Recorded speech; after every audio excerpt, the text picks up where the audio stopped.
Você... Eu acho que não é só a questão do diálogo, acho que falta a gente realmente expor o que a gente pensa. É uma transparência. Sabe o combinado não sai caro? Uhum. Então, essa fala tem que ser bem transparente. Porque a gente fala por meias palavras, a gente fica escolhendo o dedo e a gente não está acertando no alvo, que tinha que ser dito. Mas eu acho que tem um pouco assim...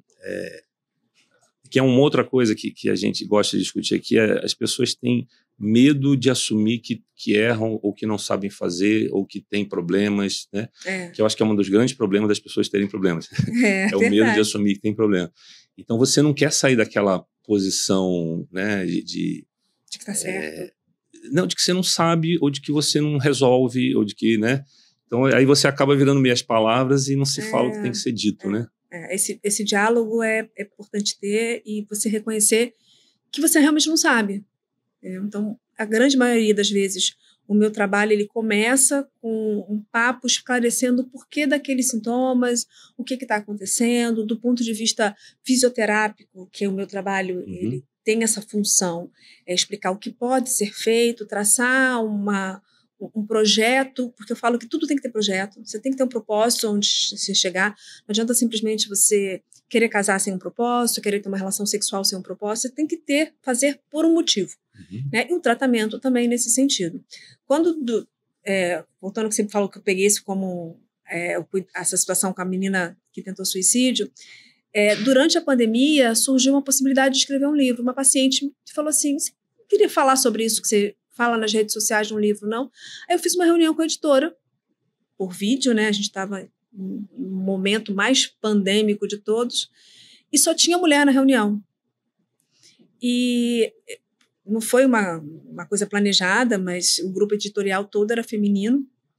E eu falei assim, olha, eu tenho uma única vontade, porque falaram para mim assim, olha, livro não dá retorno, livro é diletantismo. Você faz porque você quer... Você dizer, aquela história, coisas que você faz antes de morrer. Exatamente, E aí eu falei, olha, eu tenho um objetivo, que a gente consiga, num custo acessível, que essa informação chegue a todos os cantos do nosso país. A gente tem um país de uma dimensão de continente, né, continental, Brasil, e a gente sabe que na realidade de saúde não é igual aos grandes centros. Eu queria muito que essa informação chegasse a outros locais, não só pelas redes sociais, mas alguém que tivesse algo na mão e que se uma paciente, uma única pessoa que não me conhecesse, pegasse esse livro, chegasse no médico que cuida dela, falasse assim, eu li isso aqui, eu tenho isso aqui, isso fosse isso estaria pago.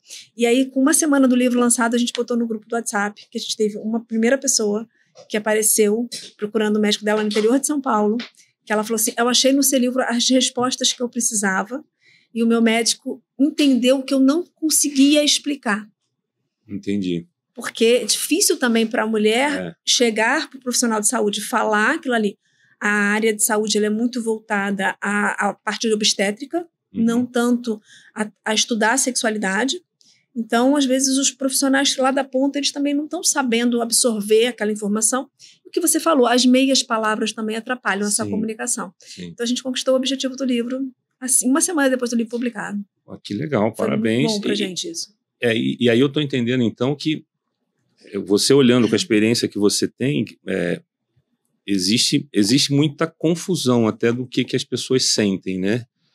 E você acha que ótimo que você fez, tá? Você acha que tem algo que... Eu gosto muito de olhar para os pais, por exemplo, na educação, eu gosto de voltar um pouco, então vou te fazer um pouco essa pergunta, você acha que tem algo na educação que a gente poderia, por exemplo, você teve a oportunidade de mudar alguma coisa, de repensar, ajudar os pais a entender como educar seus filhos para que essas coisas diminuam, né? Ou eles sintam, não tenham a dor como um problema, não? Eu acho que faz muito sentido. Faz. Eu sou avó, né, André? Então, assim, eu também. Somos, então E aí, quando a gente chega nesse momento... É muito legal poder ser avó assim. É bom demais, né?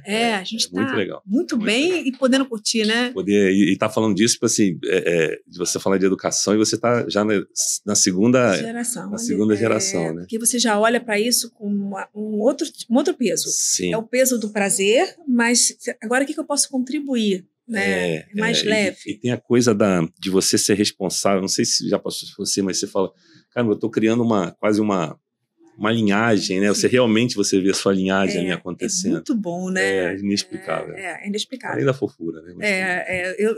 Eu sou muito apaixonada, isso me move muito. E nesse olhar, eu criei uma menina, sou avó de menina também, tenho menina e menino, e a gente começa a olhar essa mudança geracional, esse excesso de informação, e como é que a gente pode ir ajudando essa construção da sexualidade de forma bem positiva. Tá. Porque é tentando naturalizar e desconstruir narrativas que levem a uma culpa, a um julgamento, mesmo que em um determinado momento da vida a gente já tenha feito isso. Sem querer, a gente como pai e mãe vai errar. Isso é, né? Fato. Faz parte do trabalho ali. Mas a gente pode corrigir isso. A gente percebe que exagerou numa cobrança ou construiu uma ideia de um corpo feio, belo, certo e errado, de um toque, de uma percepção da criança quando começa a descobrir o próprio corpo e o próprio prazer. Se a gente criou uma responsabilidade, uma culpa, ali cabe a nós corrigir. É importante a gente aceitar a sexualidade como uma expressão natural do ser humano. E o que eu vejo em outras áreas, e ouvindo você falar, faz sentido, que acho que é o grande papel do pai e mãe, né? Esse pai, essa mãe também vai precisar entender isso, porque muitas dessas pessoas que de repente você atende são pais e mães, então eles ainda estão tentando se resolver. Eu generalizo isso porque em outras áreas a gente vê isso também. Então, eles ainda estão se resolvendo, mas ao mesmo tempo eles estão ali no momento que você está criando essa base de valores da cabecinha ali deles pequeno, né? E eu tive uma experiência, eu tenho 3 filhos, né? Então, 2 meninas e um menino.